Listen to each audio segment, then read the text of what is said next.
Welcome to the podcast of MotorWeek, television's original automotive magazine. MotorWeek is made possible by Lucas Oil, Auto Value and Bumper to Bumper, and TireRack.com. Your podcast host, John Davis. Thank you, Alec Webb, and welcome everyone to MotorWeek podcast number 296. And we're coming to you from Studio C at MotorWeek World headquarters. And joining me today are Brian Robinson, Greg Carlos, and Jessica Ray. Welcome, everybody. We're going to do something very special today. We are just back from our annual trip to Georgia to the Roebling Road Raceway outside of Savannah, where we do a lot of track testing and put together the shows that you'll see during February and March, because the weather in Savannah is usually a lot better than the weather is in Maryland at this time of year. New pavement and warm weather. It was a great road. Really good. Yeah. It's probably the warmest it's been since I've been here. I think that's true, and that's absolutely correct. This is the first time we've been on the track with new pavement, and we did get up into the 70-degree area a couple times, so it was pretty darn good. So we had a terrific lineup of cars, and we'd like to tell you what our experiences were with them, but we're going to kind of, because there's so many of them, we're going to kind of keep it to racetrack-oriented elements with just a little bit about what each car is. Who would like to start? We're going to start with the Toyota GR Supra manual transmission. Who wants to go first? I'll start with that one just because out of all the Brian cars, Robinson, everybody. out of all the cars, that's probably the one I had the most seat time in. I was jumping in that one any chance I could, and mostly we had, when the Supra came out, we had one down there, but I barely remembered it, and I guess I didn't get much seat time in it because this car was really impressive to me on track with the amount of power it had coming out of corners, just overall handling. The manual transmission was the big deal about it, obviously, this year. I thought the manual was great. So did I. When you get inside, it's easy to be disappointed when everything you see is BMW. But that shifter is clearly better than any BMW shifter, and it was great on track. It was funny. It had a really nice short 1-2, and then 3 and 4 was a bit of a reach. But once you got the hang of going through the middle, you couldn't force it. And I can remember a lot of cars in the past. We've had that situation. It was a nice kind of throwback, a little bit. Yeah, I felt it worked like butter. Yeah, Like butter. like butter. Yeah. What are you about you, Greg? With rev matching, too. So that was the other big deal with this system, is that it has active rev matching, so you don't have to heel toe. You can turn it off. Actually, you have to if you don't want it on. It comes on as standard. But back to this being the second Supra we've had at Roebling.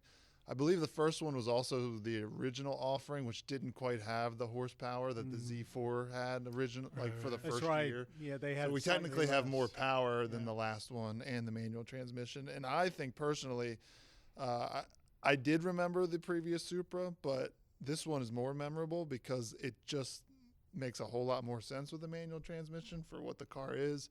It made it a whole lot more engaging to drive. I forgot how powerful that engine is in the mid-range. Really easy to toss around, but also like stable at high speed. Impressive car to drive around that track, which you might think, compared to some of the other higher horsepower cars we had, might get lost on a bigger track like that. But I had a blast in that. Everybody seemed to be really enjoying it. Jessica, any comments? Well, I should probably put a disclaimer that I didn't get to drive all of these cars on a trip. Well, I didn't either. So, okay. So That's our bad. I'm sorry. Pictures of us I driving. our did. I bad. took a lot of pictures of everybody driving, but there's a lot of driving to do for these guys. I mean, we're basically there for 3 days, and it's a 2-mile course, and it's a very intense test session, very fast. But as far as a car, I drove the Supra some on the street as well, and I had forgotten what a civilized car it was. It's such a nice piece of work, and the manual just made it entertaining. Yeah, it's what the car needed for sure. It now, like looking back, it's like the automatic Supra kind of like is missing something, and shocker, it's a manual transmission. It needs, or a sport car, whatever you want to call it, it needs that personal connection. If you procrastinated and haven't gotten around to buying one, you chose wisely. Yeah, go for the manual. Yeah. The 2023 Volkswagen Golf GTI Autobahn trim. Now, this was probably, I'm sure, this was the least powerful car we had by quite a bit. Like 140 But horsepower. It was the first car I actually drove at Roebling this time. And I thought, this is still just so much fun for such a reasonable amount of money. And every time we get into a GTI, we think about the early days of back in the 80s when the hot hatchback was really a thing and the GTI was responsible for that craze. And I think it still holds up very well today. Agreed. We had the Golf R there last year, and I really liked the Golf R there. So I was kind of expecting to be let down by the GTI. As far as track work goes, surprisingly quick. Doesn't really understeer as much as you think it would. It rotates really nicely if you can modulate the throttle properly. It didn't feel like it was underpowered. I mean, there's plenty of power there when you needed to get on it. I have a lot of feelings about this current GTI, as Robinson and Jess heard me and Benny D talking throughout the week, which I will save for another podcast. But yeah, man, like for the price compared to a Golf R, I mean, I don't know. Like, I feel like it might be like the one I'd go with. Yeah, I was thinking it would be a big letdown over the Golf R, but it surprisingly it wasn't.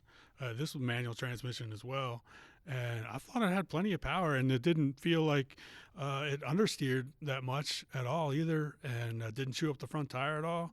And even down that long front straight where usually you can, on a car like that, you can kind of take a break and you're looking at your watch. Yeah. But that ate up the straight pretty well too. And the brake was perfectly placed for heel towing. I mean, like sometimes I have to search around with my right foot, but this was perfect. And yeah, like little things like that, I think kind of remind you of the intentions of the car. Like, I don't know, again, comparing it to the other cars we had this week specifically, it was easy to overlook, but I feel like every time I got into it, I had a good time in it. So you can have something affordable that gives you that real thrill of performance driving without going overboard in any way. Yeah, and just third and fourth gear the whole time. Yeah. Not a whole lot. Yeah. It was, but it was super quiet as far as engine noise. So quiet. So, you really had to pay attention as far as, getting your gears. And lock to lock is like barely a turn. The steering ratio is so quick. We should probably mention the price, which is, I think it starts somewhere around like $38,000. So you're looking probably somewhere around $40,000 for this. Which, for the kind of performance, the GTI used to be a long time ago the top of the range, but when you're looking at the performance cars we had down there, we had cars costing, 6 and 7 times as much? But, I mean, it's Autobahn you have trim. A good time. I guess it's the only trim they do now for GT. For GLI, they only do Autobahn. I didn't know. No, I think you can get a SE GTI. Well, then maybe that might be the way to go to shave off some money. But, like, you have the fully digital gauge cluster. I mean, it's top of the line for that roughly 40 grand.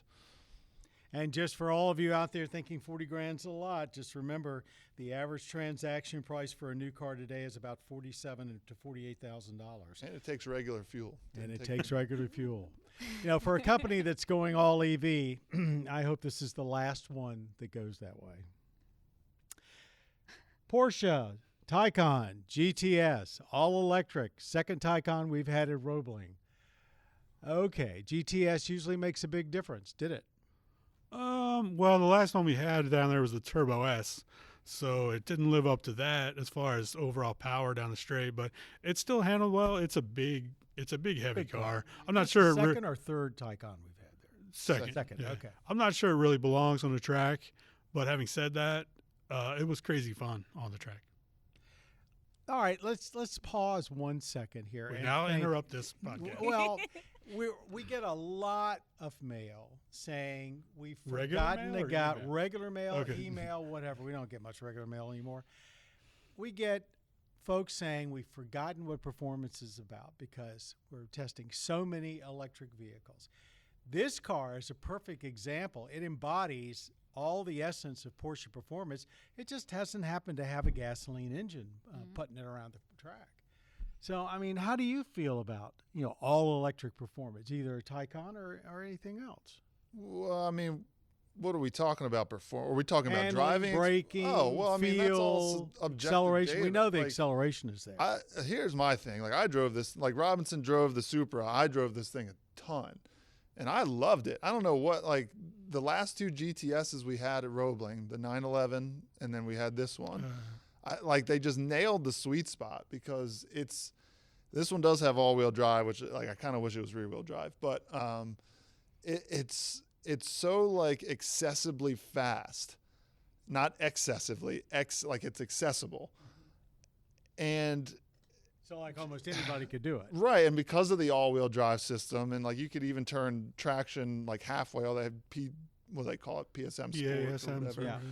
Anyway, I mean, I think this thing offers like traditional Porsche performance. Never mind, it's electric. Yeah, you don't really hear it. Well, you don't hear it at all. All you hear is just like wind going. You hear the by wind you. going by. But I very mean, fast. like that doesn't really matter so much when you're like at your limits around turn 3, and then you're going full throttle at like, I think I entered at 100 and exited at like 113 or 14, and we're talking about like a 4-door. Mm-hmm. And it's still, don't get me wrong, it's understeery, it's heavy, but it's still a lot of fun. Well, the battery here plays a big part in how the car handles. And I mean, it keeps it very stable. I think we would get like 2 legit sessions at like 10-lap sessions, and like I'm talking like serious. I didn't let off at all and was able to get through it with range to spare. So for those that aren't familiar with that track, it's got a very long, I guess a half a mile straightaway or is it a little bit longer? So I'd say it's a solid half mile. So you're getting, 130, 140 or above at the end of that. I was 151 or there you 2 go. at the end in that car. Yeah. Anybody else? I mean, I've driven that. I've actually driven that on a track, not on this track, but I have driven it on a track. Yeah. Probably some faraway country with a strange sounding name. No. But California. yeah, okay. That's what I said. Willow Springs. Yeah. So it was fun. I mean, I remember I just felt like it was a really comfortable vehicle to be in. Like I never felt like I was going to push it too hard, even though you like really can feel, like Greg said, like all of that accessible power like underneath you. So I've been a big fan of the Taycan in general, and this one just sort of like makes it kind of easy to drive, honestly. So we did what, 2 10-lap sessions and usually took it to get recharged? Yeah, and then I think we would come back and do another session. Like I think the most we did in one day was 3 10-lap sessions. And for those of you wondering about that aspect, there are fast chargers at a nearby Walmart to the track, and it was taking, about 40 minutes for? I think I charged up like 45% in like 35 minutes when I went there. And I was at a 350, and it was peaking at, I don't know, it was not peaking at close to 350. And I think Dave, he got into the 90s and was there for about 55 minutes or something like that. So anyway, I think it charged a little faster than we thought it might. And that might be the problem of the charger and not so much the car. Speaking of Chargers and Challengers, everybody pretty much knows that the excellent segue. Like That's that? an all-time segue. Yeah, the Hellcats are going away. They're going to probably be electrified. That's certainly got a lot of people upset. But because we know we're not going to have a chance to drive the Hellcats much longer, we got one for Roebling. 2023 Dodge Challenger SRT Hellcat Black Ghost. Sort of our swan song with the Challenger Hellcat. How did it go?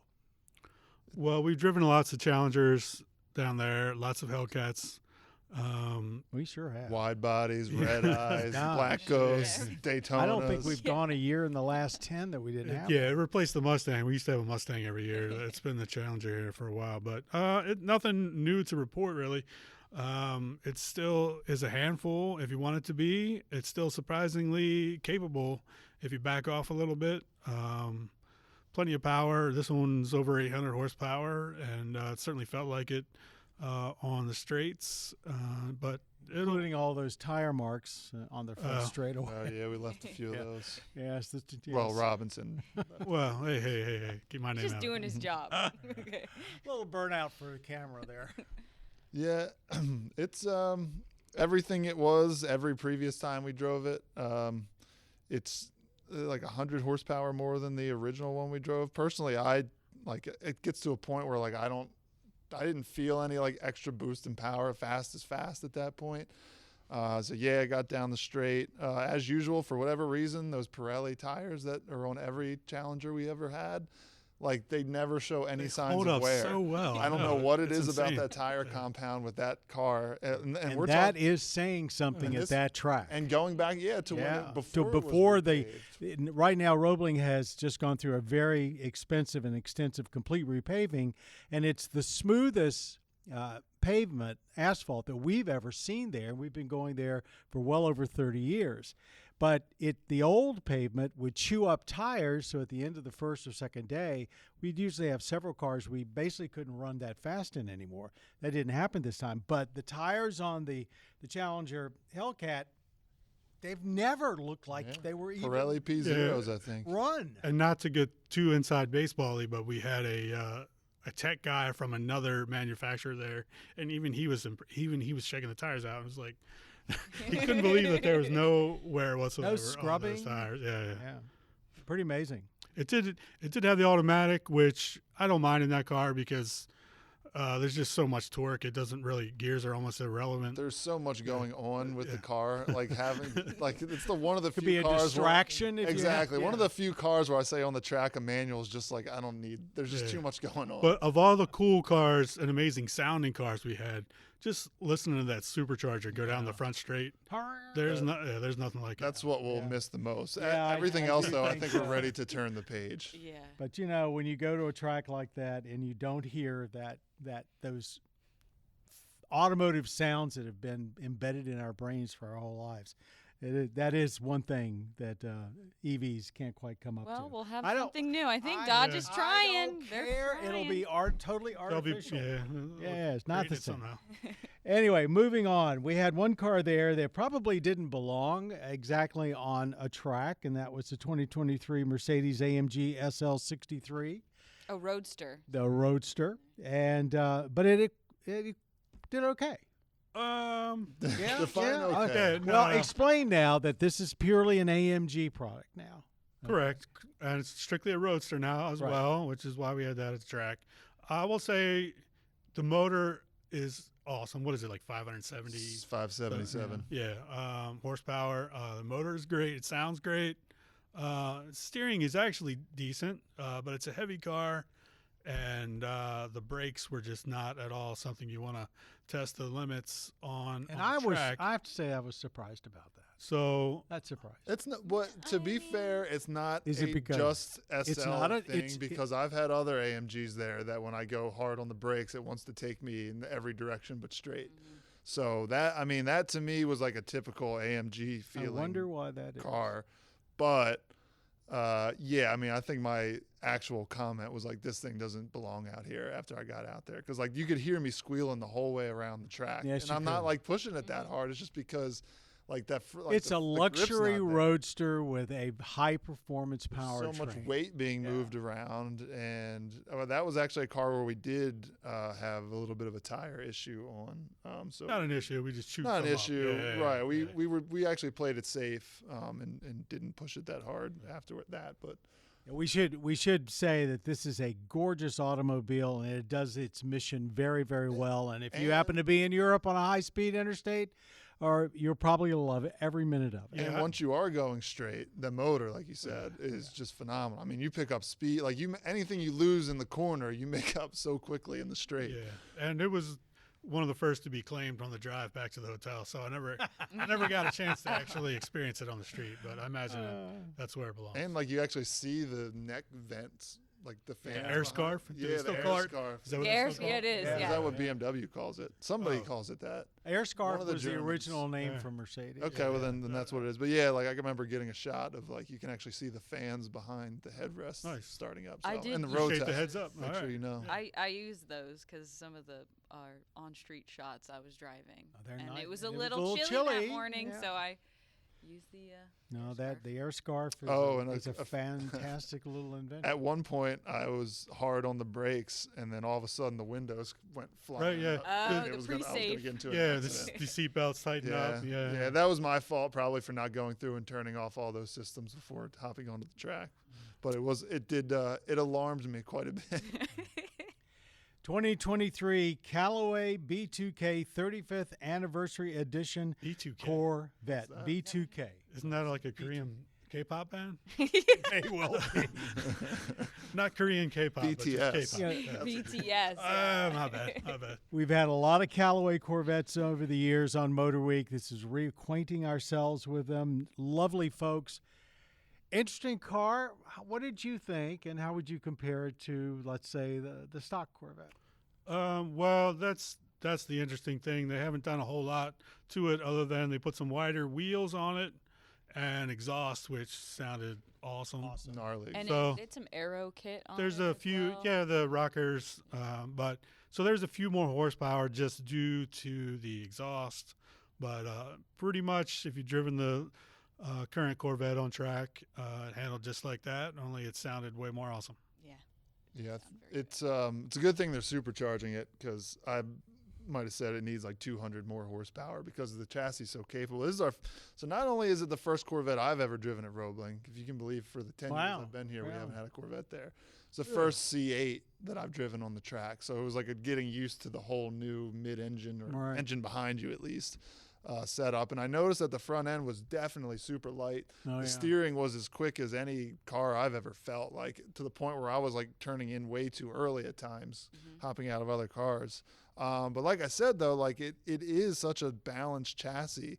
My main only complaint really was just like, I'm getting toward the end of the straight. I'm only pushing like 140, and I'm like, this thing needs more power, man. Like it's like begging for it, especially because it sounds so good. You sound and you feel like you're going faster than you actually are. So it's actually coming. That's part of what we're doing with it. The 35th anniversary package comes with some special wheels and graphics and stuff. They're also going to put a supercharger on it, which is not ready yet. So we're going to do like a before and after with it. So we'll see. And after you've had a chance to see our upcoming road test of the Callaway B2K, then go on to our YouTube site, youtube.com/MotorWeek, and go back into the 80s and find the first Callaway we ever did. And Is that up? I think it's Oh, up. you think Pretty it's sure up? it is. Uh-huh. I'll have to take a 2023 Lamborghini Huracan Tecnica. What is it? And, gee, did we have fun with it or not? I had fun with it. I know a lot of people like that was. I remember like going down the straight, and that was the car. Like usually you have some passerbys come over and look over the fence, and like every time I was driving that and I looked over, there was like more and more people up on the fence. Everybody naturally. loves to watch a But- Lamborghini. So we had so this is the Huracan, the same one we seem to have one of these every year, it seems like, just because Thank they you, keep making new ones. Yeah, thank you. And this one, last year, if you remember, we had the STO, the Tecnica, or the Huracan STO, which is like their as hardcore race street Made for the car they track. could yeah. make. This is like a step down, but it's really not a step down because it's basically the same performance minus all that like crazy aero stuff Mhm. on it. So I mean, we were still going like pushing speeds that we generally don't push at this track. And, It was really a pretty car with all that stuff. beautiful. streaked I off. love the color. I really won't even try to was. pronounce the name of it, but it was an orange. Orange. Yeah. It was a and nice hard. orange. It was a striking car. Probably the best looking Huracan we've had at Roebling, and probably the fastest too. Yeah, that car is amazingly capable, and it's easy to drive. Like you like within a couple laps, you really start pushing it. But I guess the biggest takeaway for me was just how fun it is too. Sometimes when we drive these ultra fast, ultra capable, ultra easy to drive cars, maybe you lose some of the fun factor. But this car, not so much. It's just really, really fun to drive fast. And it slides. Yeah. It slides around. Like you wouldn't think that exiting a quarter with the tail coming out in a $260,000 or whatever dollar supercar this is would be fun, but I don't know, by my third or fourth lap in, it's just like, all right, well, that's just what it does around this corner, so I'm just going to push it a little bit harder, and it responds well, which is pretty incredible for an Italian exotic. Yeah, rear wheel drive only, which lightens up the front compared to the all wheel drive Huracans. But yeah, just crazy fun. And that brings us to, I guess, what you would call the ultimate track car for this particular visit to Roebling, the 2023 Porsche 911 GT3 RS. So what does RS mean in Porsche parlance? Rennsport. And it means a car that is basically designed to be driven on a track Really speedy. at very fast speeds by hopefully competent drivers. What'd you think? You can go on this one. You can go, Greg. I'll just keep going. So yeah, this one has like 100 less horsepower than the Lambo, so we weren't quite pushing the top end speeds, but it also has just ridiculous aero on it. Every time, I hate saying the race car for the street thing, but like every time Porsche comes out with a GT3 and then the RS, like we say the same thing, and unfortunately for myself, like I have to say it again, like it's as close as you can get because the wing is massive on this thing. And not only that, but now they have like a drag reduction system, which I was watching some of the footage and how quickly that rear wing pops up and down to let air if you're going through the straight or if you're braking.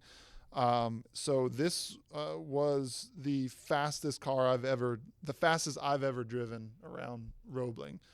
And I probably could have squeezed more out of it. And I loved every second of it. And my only complaint, as I was telling Robinson, I really had to search for this one, but the paddles at this point, the paddle shifters, because it's a PDK, for something this race focused, like I kind of want them to give me like real race paddles, something bigger with more positive feel, which according to their tech guy who was with us, the Visoc package actually does include that. So that's how I would spec it in my imaginary world. The aero was the big thing with this one, and also a crazy amount of adjustability with the suspension, which I didn't get a whole lot of track time on that one, except for acceleration runs I did. And yeah, you could actually go in and dial in, make the rear suspension as soft as possible to get weight transfer on the back, just all with dials right there on the steering wheel. The thing PDK always launches insane. Just everything about that car is insane. And the diff, I think you can control. You can control like coasting or locking. Diff, and you can set how that rear wing works if you want to keep it locked in one area or let it be active, however you want. We let Porsche Kyle do all that stuff. Like it was literally like we have so many things to do during the week. Like the last thing we can do is like dial up a specific car. Thank God for him. It just isn't time. I mean, if you've driven that track, that was a turn 3, that left-hand sweeper is just, it's off camber, it's hairy, no matter what car. But in that car, you could just go through there. Absolutely the fastest I've ever driven through that corner in any car, for sure. This is a fairly flat track with the danger is on the runoffs, you've got sand. And so you can flip pretty easily. So it looks a little bit benign until you actually run it at speed. I have no experience with flipping cars. Let's not do that. Let's not go there. Anyone else gone on the cars we took to Roebling? We have a related question, and that is a tweet from Josh Gonzalez. And here we go. Do you ever think, since a Porsche 911 GT3 RS makes driving easier, that it's also less entertaining than a comparable car? You're looking at me, so I guess I'll go first. Well, you and Greg. That Leslie, absolutely, no. The smiles you guys had on your faces when you crawled out of the... Well, because it also revs to 9,000, and it's a free-flowing exhaust, and it's behind you, and like you still get all the visceral feeling, so... Yeah, and just that crazy sense of speed you still get, whether it's easy or whether you're like crossed up trying to keep it on the track, you still get that same sense of speed, no matter whether it's playing with you or playing against you. Yeah, it's like I do subscribe to the fact that driving slow cars fast is more fun than driving fast cars slow, but the caveat with this thing is I was driving a fast car fast. So like that was like that's the ultimate, because it was just ridiculously fast. I think we've changed from the early days with a lot of these driver aids to where we thought they impeded us to now we're driving and saying, okay, I've got a certain higher threshold, so I can maybe push this car a little, and me, the driver, a little bit harder. And Yeah, it makes it fun. Lambo and Porsche both of their systems. Yeah, they just make you a better driver. They don't stop you from doing anything. Technology, it works. Sometimes it does. Josh, I hope you like that answer. By the way, I want to thank Jack and all the guys and ladies down at Roebling that made our stay as terrific as it always is. And first rate on the new track surface, and I hope it wears well. Yeah, it was awesome. Yeah. It was fast. Definitely faster. And I want to thank everybody for listening to our podcast today. Our track test from Roebling Road will begin airing on PBS in episode number 4222 on February the 4th. And the first up is that Lamborghini Huracan Tecnica.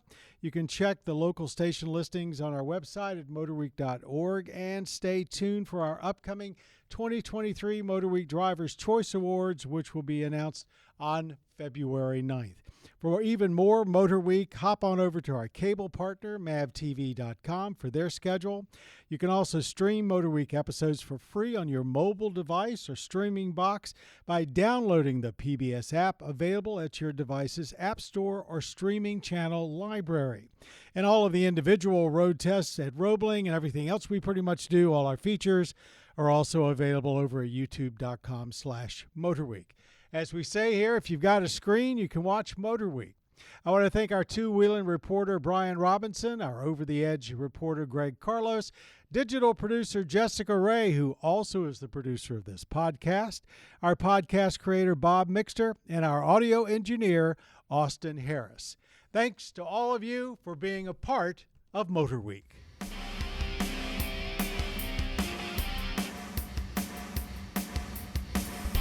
MotorWeek is made possible by Lucas Oil and TireRack.com. For additional information on podcasts, videos, and showtimes, visit our website at motorweek.org. And watch MotorWeek, television's longest-running automotive magazine series, each week on your local PBS station.